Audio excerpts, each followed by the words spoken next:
বড় পাইপ সুতো রিলে লাগবে, ঘরে রিল থাকলে লাগাবে, এখানে আটকাবে, রিল দিয়ে চলবে। মাঝখানে দাঁড়াবেন না, সাইডে দাঁড়ান। এটা ভালো লাগছে না, খুলে রাখবেন। ববিনে সুতো শেষ হলে ওই সুতো গুটিয়ে নেবেন হাতে করে, এটা দিয়ে চাপবেন। এটাও লাগিয়ে চলবে, ওটা লাগিয়েও চলবে। সুতো লাগানো, ছাদায় দেবেন, দুটো চাকা আছে মাঝখানে দেবেন, একবার ঘুরিয়ে নেবেন। এটা ছুঁচে লাগাবেন, হাতে করে 10 বার লাগবে, বুড়ো লোকের চশমা লাগবে না, এটা নেবেন। ছুঁচের ছাদায় ভরে দেবেন, সুতো আটকে টেনে নেবেন। 80 বছরের ঠাকুমা থাকলে চশমা লাগবে না, সেলাই দেখুন, যাতে ইচ্ছা করবে।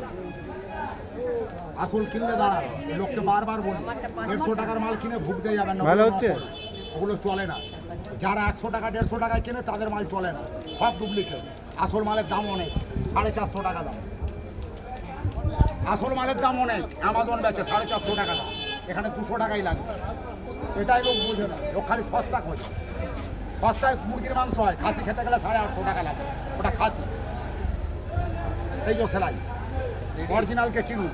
তাহলে এই পাইপ আর এই প্রিন্টার কাজ দেখিয়ে দিয়েছি, ওই জন্য এখানে দেয়া আছে। এটায় রিল লাগাবেন, এটা দিয়ে সুতো টানবেন, ছোটো সেটটা লাগানো আছে, চালাবেন।